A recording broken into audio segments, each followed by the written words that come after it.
who stayed away from this electoral process for decades, but are participating in it for the very first time. Isn't it then this our bounded duty to respect this mandate of the people? I fear if this House does not live up to the expectations of the people in general, and the youth in particular, a sense of cynicism and despondency might creep in these people, thereby undermining their faith in democracy and democratic institutions. This august House holds even more importance as it doesn't just resonate with the local aspirations, rather it remains under a close watch even globally. So, we the representatives of this House need to ask ourselves whether we have the time to debate or propagandize our historical and trivial issues or move forward. If we have to move forward, then we should unite in our endeavor to pull out Jammu and Kashmir out of the quagmire of unrest and instability, transcending party affiliations and ideological differences. What binds us together is our shared identity as citizens of Jammu and Kashmir, and all of us should resolve to play a historical role to take out Jammu and Kashmir out of despair and despondency for the public good. We are entrusted with greater duties and responsibilities as elected representatives. In respect of this historic mandate, with one resolute voice, we must thus champion the restoration of statehood, rising above political divides. Statehood is not the privilege of any single political entity. It is the right of every citizen of Jammu and Kashmir. It is a promise made to us on the floor of Parliament, a pledge we hold sacred. Even more than this promise, it is the respect and dignity of the citizens of Jammu and Kashmir. Now, coming back from my minor digression, this budget is not just a document, it's lifeline, a bold step forward after 7 years under an undemocratic setup. And I am here to stand for it, dissect it, and carry it forward. It is about what works for our people, and this budget with its grit and vision delivers. 3 pillars hold it up: economic growth, social welfare, sustainability, and let me tell this House why. The J&K GSDP has grown from rupees 1.64 lakh crore from financial year 2021 to 2.45 lakh crore in financial year 24-25. This is an impressive increase in the economy, keeping in mind that financial year 21-22 was severely affected by COVID. 62% of gross state value added of our economy comes from the tertiary sector, the services sector. It is important to build up a long-term strategy based on the existing structure of the UT's economy. The budget speech mentions many challenges, one of them being the geographical challenge. It can also be an opportunity. The geography provides abundance of nature which can be catalyst for economic prosperity. The budget estimates to grow the contribution of tourism to 15% in next 4 to 5 years from the existing 7%.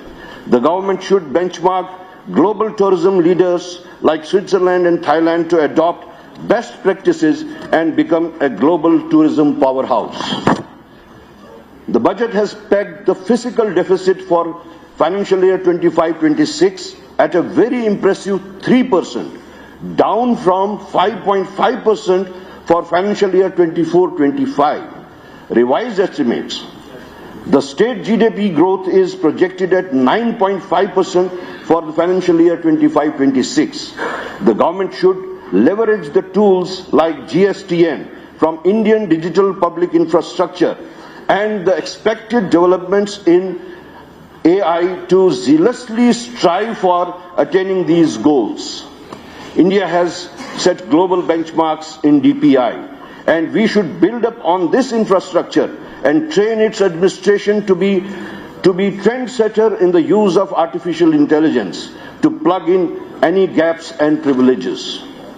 At the same time, we should focus on vocational training in sectors like horticulture, agriculture, aquaculture, handicrafts for employment generation and economic growth. India has become one of the biggest markets for exporters of walnuts, apples, and other fruits and nuts for producers in California, Chile, Iran, Afghanistan, etc. J&K should study the competition in these sectors and adopt global best practices. We have to focus on increasing revenue and reducing non-priority spending. We should do so using technology and minimizing human interface, resulting in avoidable harassment of businesses, yet resulting in plugging the leakage and improving the ease of doing business. Honorable Speaker, sir, I know the constraints financial autonomy is clipped. Resources are tight. Pain is real for every citizen. We all feel it too. It digs in for future roads, linking markets, hospitals, saving lives, jobs, lifting youth, and this is what we need, just what we wish for. While there is a lot of positivity in the budget by way of touching almost all the social sectors, but at the same time, there are some important concerns as well. Daily wagers, casual workers, temporary employees working in different departments, NHM employees, NYCs, consolidated, Anganwadi workers and helpers, ASHA workers, data entry operators had very high hopes from this budget. Moreover, issues of SPOs, BDS and MBBS interns need to have been addressed. The prevalent excise policy by which there is a direct loss to the state exchequer should have been considered for rationalization. Another chronic issue of age bar for qualification for different government jobs should also have been considered. All these categories mentioned above had very high ray of hope from this budget. Now that I have talked about the budget, Honorable Speaker, sir, let us examine the fiduciary matters of J&K of the past 7 years. It is fitting to begin with the insights of Dadabhai Naroji, who in his seminal work, Poverty and Un-British Rule in India in the year 1901, articulated the drain of wealth theory. I believe that if a well-researched white paper on the fiduciary policies of the last 7 years is made, it wouldn't be any short of getting called drains of wealth from J&K. I could go at length, but keeping in view the limited time, I would like to at least set the tone for this white paper. To give you an overview of this harrowing situation, let me tell you that in J&K, in 2021-22 budget, 30% was allocated to policing, security and law enforcement, while health and education in J&K received only 6% and 4% respectively. Despite the urgent need in these sectors, J&K's economic backbone, agriculture, horticulture received just 12%.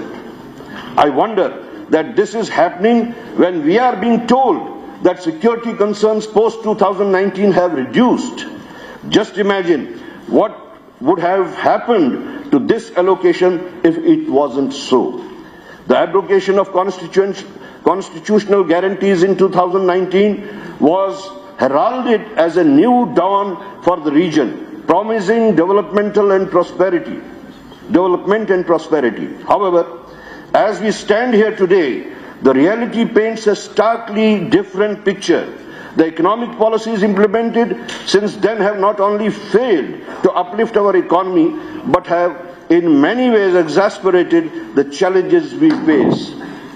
Let us examine this sector by sector, supported by data and facts that cannot be ignored. Agriculture and horticulture. Apple production contributed 10,000 crore annually, which is 80% of J&K's horticulture economy.